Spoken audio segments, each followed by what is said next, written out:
आज के वीडियो में हम आरआरबी अजमेर के द्वारा एई एलडीसी 70% के लिए जो सीबीटी एग्ज़ाम कराई गई थी उसमें टीएलएसी से संबंधित प्रश्नों को हल करेंगे। इसमें हम 4-5-25 और 18-5-25 को जो एग्ज़ाम हुई थी 70% के लिए उसके क्वेश्चन लेंगे। तो आइए, पहला क्वेश्चन है, एक AC 3 tyre EOG LHB coach के लिए क्या कोड है? यानी कि जो एसी 3 टायर कोच है एलएचबी का, उसके लिए कोच कोड क्या होता है? तो LW ACCN, LWG ACCW, LW ACCW। तो इसमें सही आंसर होगा इसका LWACCN है। ये कोच का कोड होता है। अगर उसी प्रकार से हम, ये 3 टायर का है, अगर इसकी बात करें तो ये देखो, इसमें LW भी है ना, L भी है, W भी है, G भी है। तो ये एक हाइब्रिड कोच है ना। और ये 2 टायर का कोड है और ये पावर कार का है।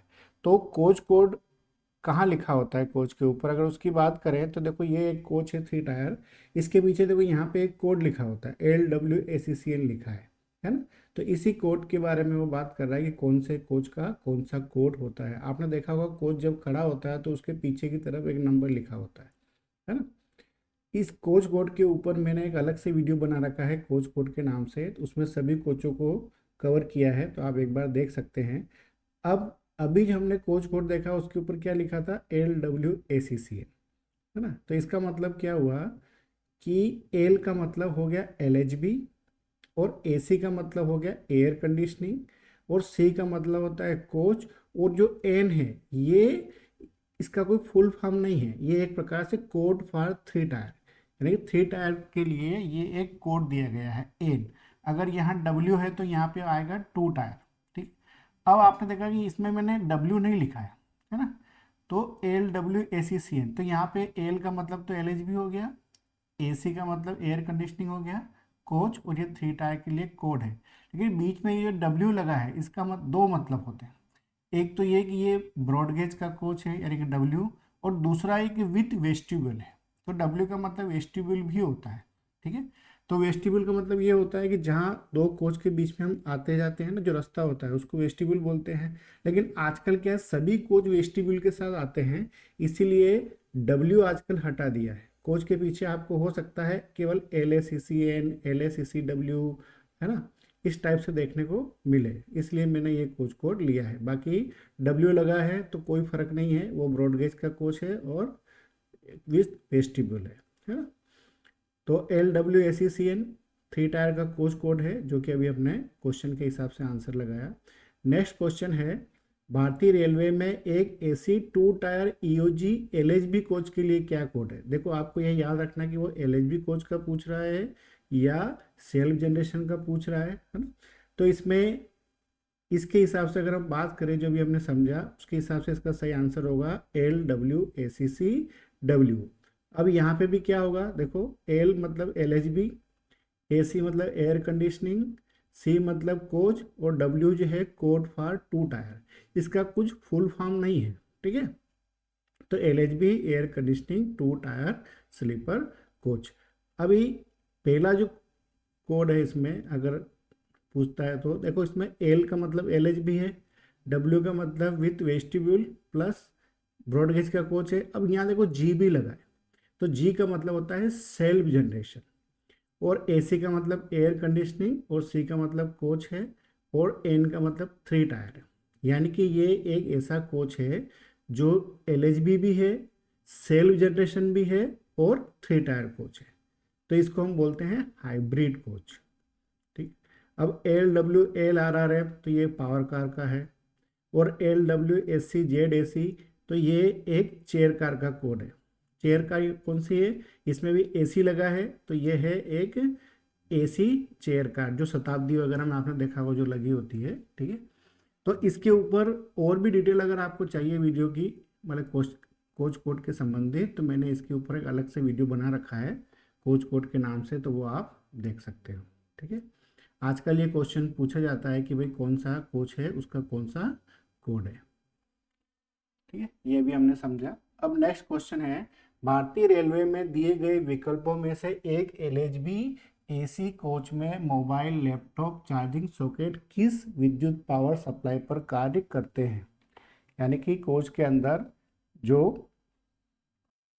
जो मोबाइल चार्जिंग सॉकेट है वो कौन से सप्लाई पे चलते हैं, तो वो चलते हैं 110 वोल्ट एसी। देखो यहाँ पे मैं आपको थोड़ा बता दूं कि LHB एसी कोच जो है उसके अंदर मोबाइल चार्जिंग सॉकेट के लिए एक अलग से ट्रांसफार्मर लगा होता है जिसकी कैपेसिटी होती है 5 kVA।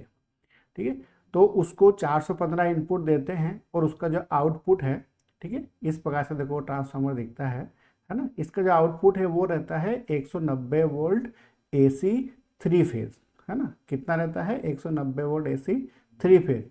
लेकिन जब हम एक फेज और न्यूट्रल को लेते हैं तो वो बन जाता है 110 वोल्ट एसी, है ना। तो ट्रांसफार्मर एक लगा होता है, लेकिन ये किस में होगा? केवल LHB एसी कोचों में होगा। 5 kVA का एक ट्रांसफार्मर लगा होता है जो कि केवल मोबाइल और लैपटॉप चार्जिंग सॉकेट जो है उनको सप्लाई फीड करता है, और इसका जो आउटपुट होता है 5 kVA का वो होता है 190 वोल्ट एसी 3 फेज। लेकिन जब हम एक फेज और न्यूट्रल को लेंगे तो वो बनेगा 110 वोल्ट एसी। तो कोचों के अंदर LHB एसी में जो नॉन एसी में भी आप समझ सकते हो, अगर नॉन एसी का पूछता है तब भी 110 वोल्ट एसी ही रहेगा, लेकिन वहाँ पे 5 kVA का ट्रांसफार्मर अलग से डेडिकेट नहीं लगा होता है।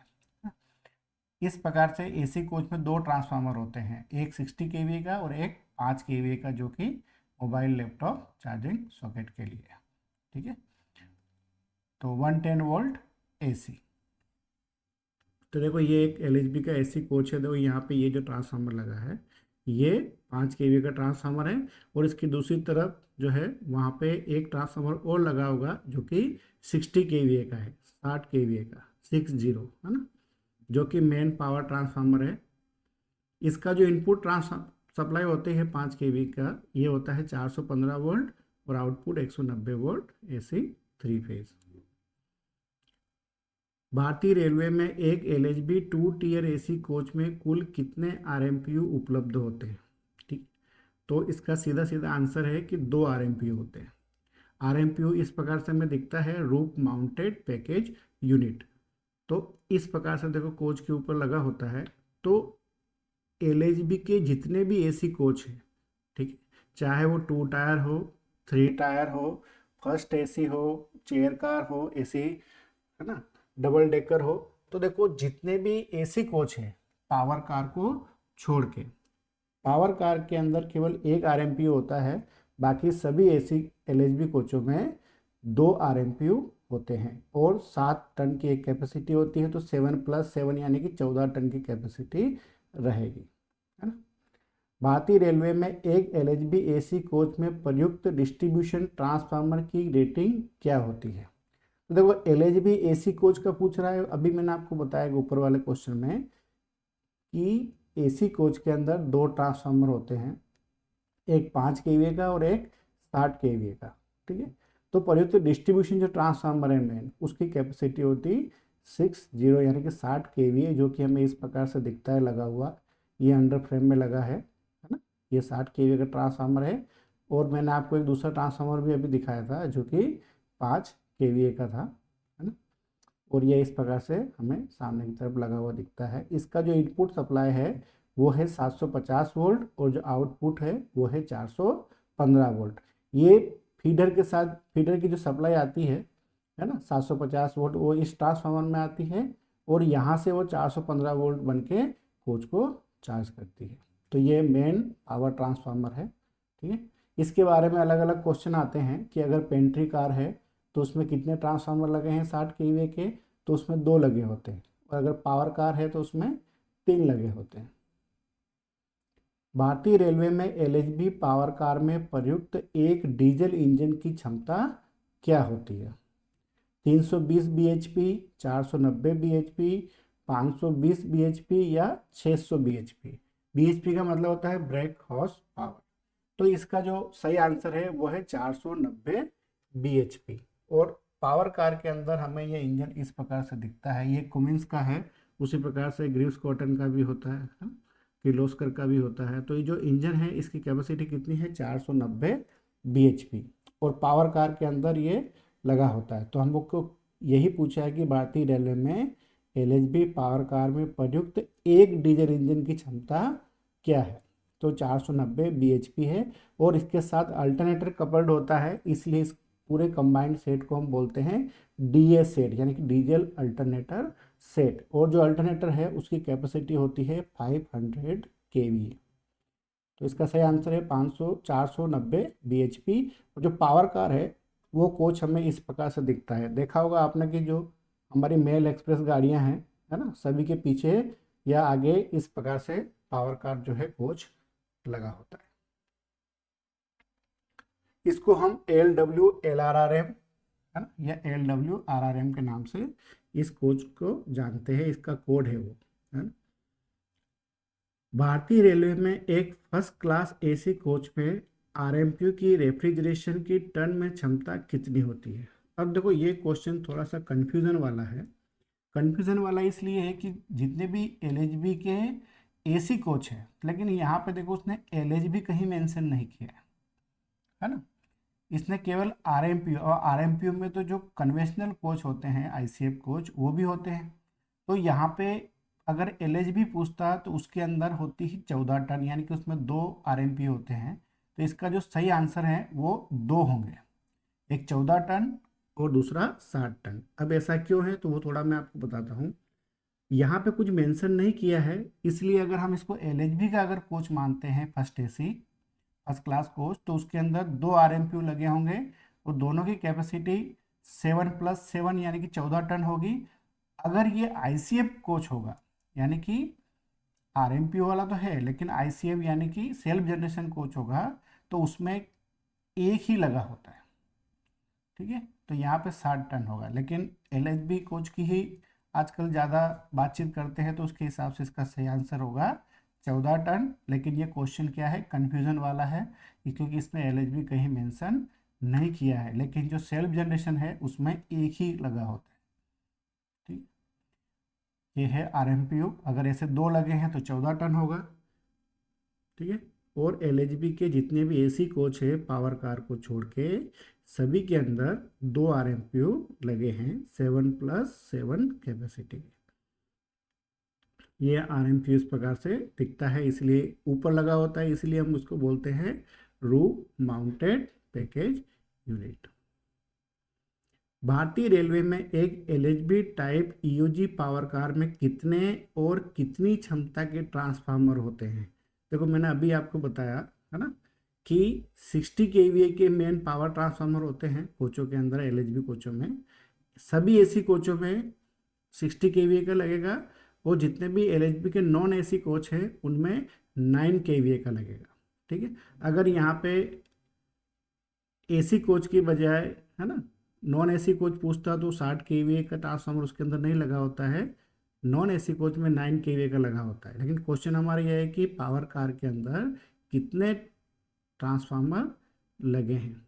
तो वो लगे होंगे 2 50 केवीए के और एक 60 केवीए का, या 4 50 केवीए के, या 3 60 केवीए के, या 50 केवीए के 2 और 60 केवीए के 2। तो इसका सही आंसर होगा कि 60 केवीए के 3 ट्रांसफार्मर लगे होते हैं, एक इंजन ए के लिए, एक इंजन बी के लिए, है ना, और एक जो है वो लगा होता है कोच के लिए। इंजन का मतलब ये है कि जो रेडिएटर फैन वगैरह होते हैं वो 415 वोल्ट से चलते हैं, तो उनके लिए एक अलग ट्रांसफार्मर, तो इसलिए सेट ए के लिए एक, सेट बी के लिए एक ट्रांसफार्मर, और जो कोच है उसको ऑन करने के लिए एक ट्रांसफार्मर, यानी कि टोटल हो गए 3। 2 तो अंडर फ्रेम में लगे होते हैं, 60 केवी के ट्रांसफार्मर पावर कार के अंदर कहाँ लगे होते हैं, 2 तो अंडर फ्रेम में लगे होते हैं, और एक ऊपर जो इंजन रूम है उसके अंदर होता है। तो पावर कार का पूछा है तो 3 60 केवी का ट्रांसफार्मर, एक सेट ए के लिए, एक सेट बी के लिए, और एक जो है वो कोच के लिए। अगर यहाँ पे पेंट्री कार के बारे में पूछता कि हॉट बफेट या पेंट्री कार के बारे में, तो वहाँ पे आते हैं 2 ट्रांसफार्मर 60 केवीए के। अगर नॉन एसी कोच की बात करता है तो वहाँ पे एक 9 केवीए का ट्रांसफार्मर होगा, ठीक है। तो आंसर है 60 केवीए के 3 ट्रांसफार्मर। इस प्रकार से हमें 60 केवीए का ट्रांसफार्मर दिखता है अंडर फ्रेम में लगा हुआ। तो 2 अंडर फ्रेम में लगे होते हैं पावर कार के अंदर नीचे, और एक पावर कार के अंदर इंजन रूम में लगा होता है। तो टोटल 3 60 केवी के ट्रांसफार्मर होते हैं। ये पावर कार हमारा कोच है, देखो ये लगा है ना, एक 60 केवी ये इधर लगा है, ठीक है, एक उस साइड लगा होगा और दो एक ऊपर होता है, जो इंजन रूम है ना ये इसके अंदर, ये 60 केवी का ट्रांसफार्मर है। एक एयर कंडीशनिंग सिस्टम में कंडेंसर का क्या प्रयोजन होता है? कंडेंसर क्या काम करता है ना? तो जो कंडेंसर होता है, ठंडे किए जाने वाले क्षेत्र के अंदर से गर्मी को सोखना और उसे रेफ्रिजरेंट को ट्रांसफर करना, कंप्रेसर से हाई प्रेशर गैस प्राप्त करना और इस गैस को लिक्विड में बदलना, है ना। तो हम सीधा आंसर भी आ जाते हैं। इसका सही आंसर होगा, कंडेंसर का पूछा है तो कंप्रेसर से हाई प्रेशर गैस प्राप्त करना और इसे लिक्विड में चेंज करना, यानी ये कंडेंस करना। तो इसका सही आंसर होगा ये। अब ये कंडेंसर कॉइल है ना। अगर हम आरएमक्यू की बात करें तो ये कंडेंसर कॉइल है, ये कंडेंसर फैन है, ठीक है। और ये यहाँ पे क्या लगे हैं, कंप्रेसर लगे हैं। तो देखो ये कंडेंसर कोयल है, तो उधर भी एक कंडेंसर है, तो एक कोयल ये है, एक कोयल ये है, और दोनों के लिए अलग अलग एक एक कंडेंसर मोटर लगी हुई है, जिसको हम फैन बोल रहे हैं। अगर हम घर के एसी की बात करें, स्प्लिट एसी की, तो जो जो बाहर वाला यूनिट है ये कंडेंसर यूनिट है और ये कंडेंसर फैन है। तो यही यहाँ पे हमें इस प्रकार से दिखता है। तो कंडेंसर क्या होता है ना, कि इसको हम साइकिल से समझ लेते हैं। तो आपको कंडेंसर के बारे में आइडिया आया। अगर आरएमपीयू है तो ये कंडेंसर कोयल है, ये कंडेंसर फैन है। और अगर आउट हमारा स्प्लिट एसी है घर के हिसाब से, तो ये कंडेंसर कोयल है, ये कंप्रेसर है, और ये जो है इस प्रकार से हमें दिखता है लगा हुआ। तो ये जो फैन लगा है यही कंडेंसर फैन है। अब यहाँ पे ये एक साइकिल का इमेज है। तो यहाँ पे कंप्रेसर कंप्रेस करता है रेफ्रिजरेट को, तो हाई प्रेशर और टेम्परेचर का जो रेफ्रिजरेंट है वो कंडेंसर में पहुँचता है। और कंडेंसर फैन जो है ये भी यहाँ पे लगा होता है, और यहाँ पे हीट एटमॉस्फेयर में रिजेक्ट हो जाती है, ठीक है। जब रिजेक्ट होगी तो जो रेफ्रिजरेंट है ये लिक्विड में चेंज हो जाएगा, क्योंकि ये कंडेंस हो जाएगा। देखो इसके ऊपर मैंने एक अलग से साइकिल के ऊपर वीडियो बना रखा है, बेहतर तरीके से आपको वो साइकिल समझ में आ जाएगी, ठीक है। आपको कोई कन्फ्यूज़न नहीं रहेगा, तो आप वो वीडियो भी देख सकते हो, है ना, मैंने बना रखा है, ठीक है। तो ये कंडेंसर का काम क्या है कि ये रिसीव करता है हाई प्रेशर और हाई टेम्परेचर के रेफ्रिजरेंट को, और उसे ये लिक्विड रेफ्रिजरेंट में बदलता है, क्योंकि यहाँ पे हीट क्या होती है, रिजेक्ट हो जाती है एटमॉस्फेयर में, यानी कि जो लेटेंट हीट है वो भी बाहर हो जाती है, वो जो सेंसिबल हीट है वो भी बाहर होती है। तो जैसे लेटेंट हीट बाहर होगी तो ये जो रेफ्रिजरेंट है ये किस में चेंज हो जाएगा, लिक्विड में चेंज हो जाएगा। और ये फिर आगे बढ़ता है, ये जाता है एक्सपेंशन वाल्व के पास, और यहाँ से वो पास होके ये जाता है इवोपरेटर पे, और वापस कंप्रेसर पे आता है। फिर ये कंप्रेस करता है, तो इस प्रकार से पूरा साइकिल चलता रहता है, ठीक है। इसको बेहतर तरीके से समझने के लिए मैंने अभी आपको बताया, मैंने इसके ऊपर अलग से वीडियो अपलोड कर रखा है, तो वो आप देख सकते हैं, ठीक है। रेफ्रिजरेट के संदर्भ में एस सीओपी का फुल फॉर्म क्या होता है? देखो सीओपी मतलब सीधे आंसर पे आ जाते हैं, कोएफिशिएंट ऑफ परफॉर्मेंस, है ना। तो कोएफिशिएंट ऑफ परफॉर्मेंस का मतलब ये है कि जैसे हम किसी मशीन की एफिशिएंसी से उसको अच्छा मानते हैं, उसी प्रकार से अगर कोई प्लांट है तो उसका सीओपी कितना है, अगर जितना अच्छा सीओपी होगा वो उतना अच्छा माना जाएगा। तो इसका फुल फॉर्म क्या होगा सीओपी का? कोएफिशिएंट ऑफ परफॉर्मेंस, यानी कि ये एक प्रकार से उसके वर्क डन का रेशो है कि भाई वो कितने इलेक्ट्रिसिटी कंज्यूम करके हमको कितना कूलिंग प्रोवाइड कर रहा है। तो इसके हिसाब से थोड़ा यहाँ पर लिखा भी है कि सीओपी क्या होता है, coefficient of performance of an air conditioner is a measure of its energy efficiency, यानी कि जो एफिशिएंसी हम बोलते हैं मशीन की, वही एफिशिएंसी यहाँ पे सीओपी के नाम से हम प्लांट में बोलते हैं। तो representing the ratio of cooling और heating output to the electrical energy input, a higher COP means greater efficiency. हम एफिशिएंसी कैसे निकालते हैं कि आउटपुट अपॉन इनपुट, कि भाई हमने इनपुट कितना दिया और आउटपुट कितना मिला। तो उसी प्रकार से यहाँ पे भी वैसा ही है कि भाई हमने कितनी इलेक्ट्रिसिटी प्रोवाइड करी या कितनी इलेक्ट्रिसिटी कंज्यूम करी मशीन ने, और उसके बदले उसने कितना हमको आउटपुट दिया, यानी कि कूलिंग दिया या हीटिंग दिया। अगर मैं आपको ऐसे समझाऊं कि किसी प्लांट का COP 4 है, तो इसका मतलब ये है कि अगर वो 1 किलोवाट एनर्जी कंज्यूम करेगा तो उसके बदले हमको 4 किलोवाट जो है कूलिंग प्रोवाइड करेगा, है ना। तो COP क्या हो गया, कोएफिशिएंट ऑफ परफॉर्मेंस। दिए गए विकल्पों में से कौन सा विकल्प 1 टन रेफ्रिजरेशन के बराबर होता है। तो देखो TR यानी कि टर्न ऑफ रेफ्रिजरेशन, तो 1 TR बराबर होता है, उसके 2 यूनिट है, एक 50 किलो कैलोरी पर मिनट, ठीक है, और एक है BTU में। तो BTU में अगर हम इसको देखें तो ये 12,000 BTU पर आवर इसका आंसर होगा। अब ये कैसे आया, तो देखो मैं आपको यहाँ पे बताता हूँ। 1 TR बराबर होता है 50 किलो कैलोरी पर मिनट। अगर हम इसको घंटे में कवर करेंगे यानी हावर्स में कन्वर्ट करेंगे तो ये हो जाएगा 3,000 किलो कैलोरी पर हावर। और अगर इसे हम 24 आवर्स में कन्वर्ट करेंगे तो वो हो जाएगा 72,000 किलो कैलोरी पर 24 आवर्स, ठीक है। उसी प्रकार से अगर हमको BTU में पूछा है तो BTU क्या हो गया, 1 TR बराबर 200 BTU पर मिनट, है ना, यानी पर मिनट 200 BTU का मतलब होता है ब्रिटिश थर्मल यूनिट, और ये हमारा इंडियन है किलो कैलोरी पर मिनट, ठीक है। तो 1 TR बराबर, TR का मतलब क्या होता है, टर्न ऑफ रेफ्रिजरेशन। तो ये उसकी यूनिट के बारे में पूछ रहा है, तो यहाँ पे प्रति घंटे के हिसाब से पूछा है, तो 200 BTU पर मिनट है, ब्रिटिश थर्मल यूनिट पर मिनट। तो इसमें जब हम 60 का मल्टीप्लाई कर देंगे तो वो हो जाएगा 12,000 BTU पर आवर, और इसमें फिर हम 24 आवर्स का मल्टीप्लाई कर देंगे तो ये बन जाएगा 2,88,000 BTU पर 24 आवर्स, है ना। तो ये इसकी यूनिट तो आपको पता चल गया होगा कि कौन सा सही है। BTU में पूछा, अगर यहाँ किलो कैलोरी में पूछता तो ये इसके हिसाब से आंसर आता, और यहाँ BTU में पूछा है तो 200 BTU पर मिनट है, तो घंटे के हिसाब से 60 का मल्टीप्लाई हो जाएगा तो वो बन जाएगा 12,000 BTU पर।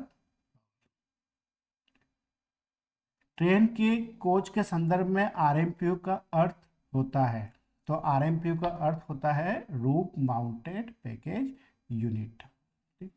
एक LHB AC कोच में कुल कितनी 750 वोल्ट की फीडर लाइन दौड़ती है। देखो फीडर हर कोच के अंदर 2 होते हैं, तो सही आंसर है 2, और ये फीडर लाइन है। इसको थोड़ा जूम करके समझते हैं। देखो पीछे भी पावर कार है और आगे भी पावर कार है, या वाइस वर्सा है, और बीच में हमारे AC और नॉन AC कोच लगे हैं, तो ये हमारा एक रेक बनता है। अब यहाँ से जनरेशन होगा या यहाँ से जनरेशन होगा। अगर यहाँ से जनरेशन हुआ तो हमारे पास 2 फीडर लाइन चलती है, जैसे इसके अंदर 2 DA सेट लगे हैं, 1 और 2 दोनों को चलाए, तो ये DA सेट क्या करेगा कि एक सप्लाई को बाहर निकालेगा, तो वो सप्लाई यहाँ से निकल के इस पावर कार्ड तक आती है यहाँ पे, तो ये एक फीडर लाइन हो गई। उसी प्रकार से दूसरी तरफ जो है, एक यहाँ से सप्लाई पैदा हुई इसके दूसरे वाले इंजन से, और वो यहाँ पे आई यानी इस वाली पावर कार्ड तक पहुँची, तो हमारी सप्लाई स्टार्ट से लेके एंड तक पूरे रेक में जाती है, तो जो उसकी लाइन कहलाती है उसी को हम बोलते हैं फीडर लाइन। अब फीडर के अंदर हमारे 7 वायर चलते हैं, ठीक है। तो देखो ये यहाँ पे आपने देखा होगा, हम कोच टू कोच कपलर से कनेक्ट करते हैं, तो जो कपलर लगाते हैं वो फीडर लाइन ही है ना। एक तरफ कपलर लगता है और दूसरी तरफ जो है सॉकेट होता है, तो उसमें वो कपलर अटैच हो जाता है। इस प्रकार से पीछे से लेके लास्ट तक यानी कि फर्स्ट से लेके एंड तक जो है एक सप्लाई की लाइन बनती है, तो उसी को हम बोलते हैं फीडर लाइन। और हर कोच के अंदर 60 kV का ट्रांसफार्मर लगा होता है, और अगर नॉन AC कोच है तो 9 kV का ट्रांसफार्मर लगा होता है, तो वहाँ से इस फीडर से सप्लाई को फीड करके कोच के अंदर दिया जाता है, ठीक। तो यहाँ पे फीडर लाइन क्या होती है कि एंड टू एंड जो पावर की लाइन चलती है उसे हम फीडर लाइन बोलते हैं। ये 2 होती है इसीलिए 2 है, और वोल्टेज कितना होता है 750 वोल्ट 3 फेज। अगर HOG सप्लाई मिलती है तो विदाउट न्यूट्रल रहेगा, और अगर हमको DG सेट की सप्लाई मिलती है तो विथ न्यूट्रल रहेगा। तो इसके अंदर जो वायर चलते हैं टोटल होते हैं 7 वायर। RYB होते हैं 150 स्क्वायर mm के, और जो ब्लैक है ये न्यूट्रल होता है, ये होता है 95 स्क्वायर mm का, और जो ग्रीन है अर्थ का वायर होता है ये होता है 70 स्क्वायर mm का, और ये जो 2 वायर दिख रहे हैं ये सेफ्टी लूप के वायर होते हैं, ठीक है। ये होते हैं 4 या 6 स्क्वायर mm के, मोस्टली 4 स्क्वायर mm के ये होते हैं, ठीक है। उसी प्रकार से सेम फीडर लाइन होती है, ठीक है। तो इसको हम फीडर 1 बोल सकते हैं, इसको फीडर 2। तो कितनी फीडर लाइन है? 2, और वोल्टेज है 750 वोल्ट। नॉन एसी बीजी एसजी कोच में प्रयुक्त ब्रशलेस अल्टरनेटर की पावर रेटिंग कितनी होती है? 4.5 किलोवाट, 9 किलोवाट, 18 किलोवाट या 25 किलोवाट? तो देखो नॉन एसी कोच की पूछा है, नॉन एसी कोच का है तो 4.5 किलोवाट, अगर यहाँ पे एसी कोच होता तो वो होता है 25 किलोवाट, ठीक। तो सही आंसर है 4.5 किलोवाट। तो देखो ये दो अल्टरनेटर हैं अलग अलग, ये 4.5 किलोवाट का है जो कि नॉन एसी जो है आईसीएफ कोच जिसको हम बोलते हैं, कन्वेंशनल कोच, उसके अंदर लगा होता है एसजी कोचों में। और ये 25 किलोवाट का अल्टरनेटर है जो कि 25 किलोवाट ये एसी कोच में लगा होता है ना। यहाँ पे पूछा है नॉन एसी बीजी, है ना, तो नॉन एसी के हिसाब से 4.5 किलोवाट, और अगर एसी की पूछता है तो वहाँ पे 4.5 की जगह 25 किलोवाट का अल्टरनेटर लगा होता है। अगर कितनी बेल्ट से ड्राइव होता है ऐसा भी क्वेश्चन पूछते हैं तो देखो इसके ऊपर 4 ग्रूव्स है, तो ये 4 बेल्ट के साथ चलेगा। 4.5 किलोवाट का अल्टरनेटर 4 बेल्ट के साथ रन करता है। और अगर 25 किलोवाट का अल्टरनेटर है जो कि एसी कोच में लगा होता है ब्रॉडगेज सेल्फ जनरेशन के, तो 6 + 6 यानी कि टोटल 12 बेल्ट इसमें यूज होंगे, है ना। कई बार बेल्ट के बारे में भी पूछता है। एक बीजी एसी एलएचबी कोच के वातानुकूलित कंपार्टमेंट में, ठीक है, अधिकतम रिलेटिव ह्यूमिडिटी स्तर कितना होता है जिसके बाद डीह्यूमिडिफिकेशन शुरू हो जाता है? अब देखो ये पूछा है कि एक एसी कोच में, ठीक है, तो हमने पहले भी बात किया था, देखा होगा आपने कि जो ह्यूमन कंफर्ट है इसके लिए जो ह्यूमिडिटी का रेशियो होता है 40 से 60% होता है। अगर 40 से 60% अगर कोच के अंदर यह ह्यूमिडिटी है तो कंफर्ट महसूस होगा ह्यूमन बॉडी को। उसके बाद जो है चिपचिपापन आ जाएगा और सफोकेशन होगा। कब? जब 60% के ऊपर ह्यूमिडिटी जाएगी तो वहाँ पे फिर ड्यूमिडिफिकेशन का सिस्टम चालू हो जाएगा। तो इसका सही आंसर क्या है? 60%, और ह्यूमिडिटी के रेंज है 40 से 60%, ठीक। तो 60% से ऊपर अगर ह्यूमिडिटी जाती है तो चिपचिपापन महसूस होता है, स्टिकनेस होती है, और अगर 40 के नीचे आती है तो हमें ड्राइनेस फील होती है। तो डीह्यूमिडिफिकेशन कब चालू होगा? जब 60% के ऊपर ह्यूमिडिटी हो जाएगी। एक एलएचबी 3 टियर एसी कोच में आरएमक्यू की रेफ्रिजरेशन के टन में कुल क्षमता कितनी है? ठीक है, अब देखो यहाँ पे भी थोड़ा सा आपको मैं बता दूं, 3 टियर एसी कोच में आरएमपीयू की, है ना, तो यहाँ पर देखो आरएमपीयूज लिखा है ना, तो इसलिए 14 टन आएगा। अगर वो पूछता कि एक आरएमपीयू की कैपेसिटी कितनी है तो वो आती है 7 टन। तो आरएमपीयूज यानी कि दोनों हो गए, तो यहाँ पे 14 टन इसका आंसर सही होगा। अगर एक पूछता तो आरएमपीयू वहाँ पे इसका 7 टन सही होता। आरएमपीयू में इस प्रकार से दिखता है ना, 7 टन। एक कोच में डबल टेस्ट लैंप तरीके से क्या नापा जाता है? तो हम जानते हैं कि भाई कोच के अंदर डबल टेस्ट लैंप से उसका अर्थ फॉल्ट चेक किया जाता है, तो अर्थिंग, कोच में अर्थिंग को चेक करते हैं। भारतीय रेल में ईओजी पावर कार में लगे अल्टरनेटर की क्या क्षमता होती है?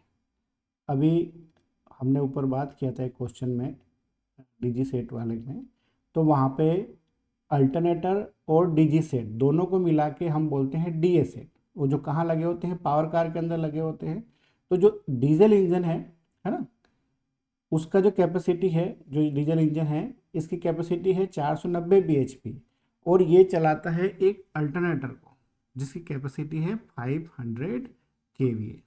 तो पावर कार के अंदर 500 kVA के 2 अल्टरनेटर लगे होते हैं। अब 2 अल्टरनेटर है तो साथ ही उनको चलाने के लिए 2 डीजी सेट भी होंगे, इसलिए एक पावर कार के अंदर 2 डीए सेट लगे होते हैं।